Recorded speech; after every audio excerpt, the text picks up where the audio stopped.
Welcome to the video. Today we have the Canyon Exceed SFS. If you like this style of intro and you want to see more, give it a thumbs up. Welcome to the GCN Not Show. GCN is a great channel with some really good mechanical tips, hints on how to fix and tune your bike. Highly rate GCN.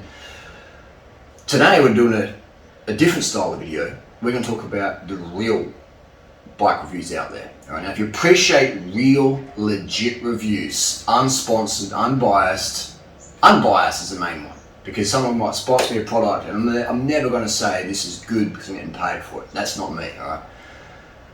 We're going to give you the real reviews. So if you appreciate real reviews, give the video a thumbs up. If you don't, if you like fake reviews, marketing reviews, give the video a thumbs down. Click off now. If you want more information, go check out Durianrider.com. I've got a bike buyer's guide to save you all the thousands of dollars and faffing around with wanky bikes, etc. I've done the hard yards. You don't have to. Durianrider.com. Get my bike buyer's guide. Durianrider's Lean Body Bible. You're set. Constantly updated as well, by the way. Free updates for life. Now let's get to the video. This is the Canyon Exceed CFSL. Very nice bike. I've been very critical of some of Canyon's product in the road with those carbon handlebars that potentially snap, or proprietary forks that are just a pain in the bum to deal with, or proprietary seat posts that slip and crack and whatever's. I like this Canyon. This is probably one of the best Canyons out there. It's the mountain bike, it's a hardtail. I've ridden it, it rides good. In this spec, weight's about 10.14 kilos, but again, it doesn't really mean much because there's a few changes here in tires and tubes and cranks and pedals, but it rides really nicely. This is a fantastic bike. This is what I would ride if I was going to buy a brand new mountain bike today. I'd go hardtail. I wouldn't go dual suspension unless you're doing downhill, gnarly stuff, ski lifts, etc. Cross country riding, bike packing. The rear suspension for me with the 29er wheel now. Back in the 26er days, dual suspension was great, the Epics, etc. Now for me with 29er, bit of front suspension if you really want it, and you don't need it on the rear. So hardtail 29er, thank me later. What's good about this bike?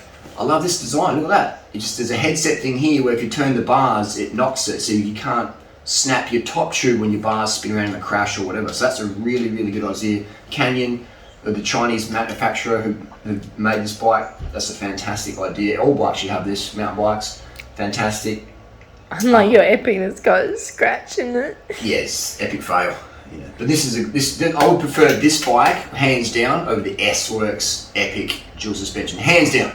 And this bike's much cheaper. Prefer this bike's lighter, it's faster, less maintenance. It just feels more racy, climbs better. It's got a lockout here.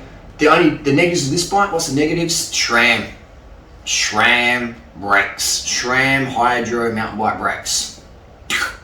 They work or they don't work. They're hit and miss. So if you're in cold climates, they can be better. If you're in hot climates or summer, they can be not so good. My experience, I would never, ever buy SRAM mountain bike disc brakes ever again. Would never buy it. They're too unpredictable. They're just like, no. Shimano, just get Shimano on there. Done deal. Now the gearing, SRAM gearing, I'm a huge fan of SRAM gearing. Love it on the road, love it on the mountain bike. Mechanical SRAM gearing, that's my favorite really. One of my favorites. DR2 would be number one, but in terms of mechanical, SRAM, just fantastic. Love it, it's very crisp. These wheels, they're alloy rims, DC Swiss hubs. DC Swiss just works. Yeah, that's about it. One by. I prefer two by personally, but one by is good enough for most situations. Two by to get better range of gears, but one by is still fine. But yeah, that's basically about it. It's a fantastic bike for the money. You might want to pick up one second hand off a barrister, did a low carb diet and didn't ride it anymore. Always want to check for cracks in the down tube, things like that. But otherwise, the Canyon Exceed, I'll give it a Durianrider double thumbs up. Fantastic bike, but just get rid of the SRAM brakes. Why manufacturers out there, Specialized, Canyon, Cannondale, Giant, I'm looking at you guys and girls. Why are we speccing bikes with SRAM mountain bike disc? Why are we doing that? It's dumb. These brakes are just, they might work and they might not. You know, when they work, they're good. When they don't work, you're like, why are we using SRAM? I know SRAM. Just stop making brakes, or buy Shimano brakes, put a SRAM sticker over it and sell those. No one cares. We just want the brakes to work. As a consumer and a reviewer, all we want is we want our brakes to work consistently. We don't want to have to flowery lever and, you know, dot fibre, looking at it. Just, come on. It's 2021. Let's have good brakes. Thanks for watching. So it's been brought to my attention the latest model 2021 Canyon Exceed. Still a nice sort of bike, but it's not as good as the older models because it has a proprietary seat post clamp, which means it's more susceptible to slipping or cracking of the frame issues, etc., which is not a safety issue, but it could just mean your seat post might not clamp down as good as the old Canyon Exceed, which we used in this video, which is it has a standard seat post clamp and collar design, which is just a fantastic proven design. There's no need to do integrated proprietary junk on a bike. It just adds weight, it adds problems, it adds engineering issues, as we see with the latest Canyon Air Road issues of the seat posts. Proprietary seat posts on my SL7 SOX tarmac, I do not like them. They're slip.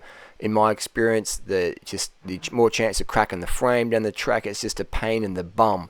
Bicycle brands, please stop selling bikes, making bikes, ordering bikes that has proprietary seat post clamps and seat posts. It is a design fail.